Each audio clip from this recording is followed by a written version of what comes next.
Hello everyone, welcome to my mini vlog. आज चाहिँ मैले तपाईँहरूलाई चिकन अचार कसरी बनाउने हो मेरो तरिकाले रेसिपी बताउन आँटेको छु। मैले सबभन्दा पहिला यहाँ चाहिँ चिकन चाहिँ म्यारिनेट गरेर राखेको छु, जसमा चाहिँ हल्दी र नुन मात्रै हालेर 2 घन्टा अगाडि नै म्यारिनेट गरेर राखेको। अब चाहिँ यसलाई गर्ने हो फ्राई। यसलाई चाहिँ कसरी फ्राई गर्नु भन्दाखेरि यसलाई चाहिँ अलिक ड्रिप फ्राई क्रन्ची गर्नुपर्छ ताकि यो नबिग्रोस्।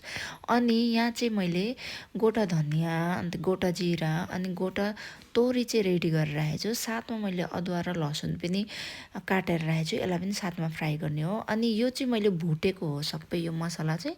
यसलाई चाहिँ मिक्सी गरेर चाहिँ धुलो पारेर चाहिँ यसलाई हाल्नुपर्ने हो। सो त्यही लागि चाहिँ यसलाई मैले अलरेडी पहिला नै भुटेर राखेको थियो।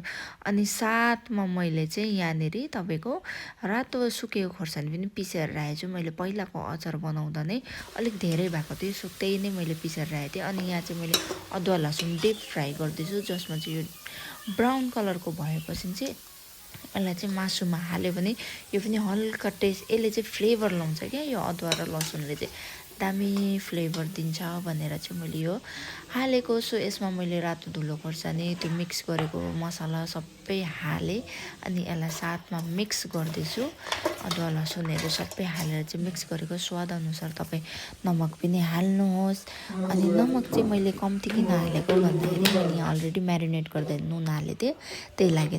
अनि यो जुन मैले फ्राई गरेको तेल थियो त्यसलाई नै मैले सेलाएर चाहिँ त्यही तेललाई नै हालेको मिक्स गर्छु। यसलाई चाहिँ मैले तेल पनि कम्ती हालेछु, किनकि बेसी तेल ओइली बेसी भएको मासु चबाउनु सक्दैन क्या, त्यही लागि अलिक क्वान्टिटी कम्ती भएको नै तेल हाल्नुपर्छ। अनि मलाई चाहिँ यो भाँडाले चाहिँ नि चलाउनु लागि अलिक असुविधा भयो, त्यही लागि चाहिँ मैले मेरो फेभरेट अचार चलाउने सोर्ने चम्ची चाहिँ लिएर आएँ। के भन्छ यसलाई थाहा छैन, तर मैले यसले मिक्स गरेँ भने चाहिँ मजा, यसले चाहिँ दामी मजाले मिक्स हुन्छ नि त। सो लास्ट फाइनल लुक चाहिँ यो चाहिँ अचारको कस्तो लाग्यो होला कमेन्ट गरेर बताइदिनुहोस् मेरो अचारको रेसिपी। अनि अब चाहिँ यसलाई बयममा हालेर चाहिँ पठाउने हो। यो चाहिँ जान्छ मेरो हस्बेन्डको पल्टनमा।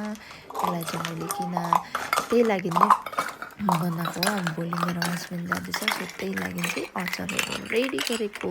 सो यो अचारको रेसिपीहरू कस्तो लाग्यो तपाईँलाई कमेन्ट गरेर भन्नुहोस् होला। Thank you for watching, bye by.